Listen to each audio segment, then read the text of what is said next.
इस कहानी का नाम है गाड़ी की कीमत। हेलो फ्रेंड, कैसे हो आप लोगों? आप सभी का स्वागत है मेरी चैनल में एक और नई कहानी के साथ आपका। अगर आप चैनल पर पहली बार आए तो चैनल को सब्सक्राइब करना ना भूले। तो चलो कहानी शुरू करते हैं। बेटी का 25वां जन्मदिन आने वाला था। पिता को अपनी बेटी की काफी चिंता थी क्योंकि बेटी आजकल काफी डिप्रेस्ड रहने लगी थी। उन्होंने बेटी से कारण जानने की काफी कोशिश की, लेकिन वो बाप को कुछ भी बताना नहीं चाहती थी। बाप कुछ भी करके अपनी बेटी को डिप्रेशन से बाहर लाना चाहता था। उन्होंने उस हर जगह की मुलाकात की जहां उसकी बेटी ज्यादा समय बिताया करती थी और वहां के लोगों से पता किया कि आखिर उसके जीवन में क्या चल रहा है। पिता को इस बात की जानकारी हुई कि उसकी बेटी जहां पर काम करती है वहां उसके ऊपरी अधिकारी उसके काम में अक्सर गलतियां निकालते रहते हैं और उसे डिमोटिवेट करते रहते हैं। पिता होने के नाते अपनी बेटी की ऐसी दशा देखकर उन्हें बहुत दुख हुआ, लेकिन उन्होंने ठान लिया कि वह अपनी बेटी की परिस्थिति को बदल कर रहेंगे। बेटी के जन्मदिन पर पिता ने बेटी को अपने पास बुलाया और एक गाड़ी की चाबी देते हुए कहा, बेटी, यह गाड़ी मैंने तुम्हारे लिए कई सालों पहले ली थी, लेकिन तुम्हें दे नहीं पाया। आज मैं तुम्हें यह गाड़ी तुम्हारे जन्मदिन के मौके पर देना चाहता हूँ, लेकिन तुम्हें मेरे लिए एक काम करना होगा। बेटी ने पिता की बात मानते हुए कहा कि बोलिए, मुझे क्या करना है। पिता ने बेटी से कहा कि इस गाड़ी को लो और इसे भंगार वाले के पास जाकर इसकी कीमत पता कर आओ। पिता के कहे अनुसार बेटी भंगार वाले के पास गई और उसने गाड़ी की कीमत पूछी और अपने पिता के पास वापस आ गई।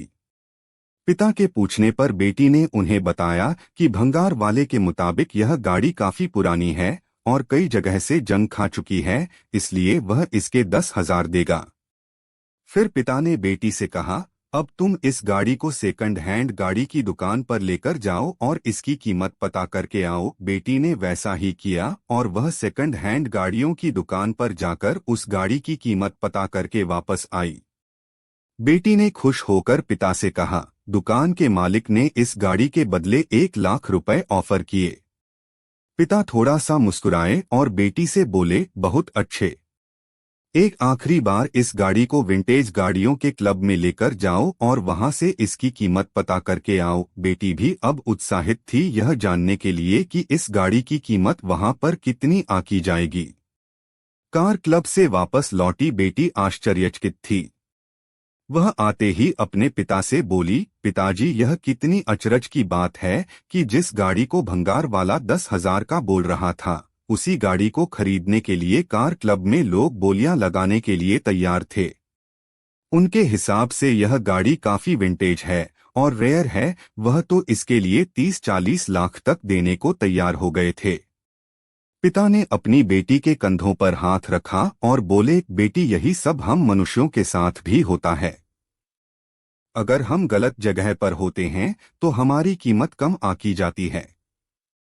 हमें वह पोजीशन, वह इज्जत नहीं मिलती जो हम डिसर्व करते हैं। इसलिए जब भी कभी हमें लगे कि हम में कोई कमी है तो एक बार ऐसा जरूर सोचना कि हो सकता है हम गलत जगह पर हो।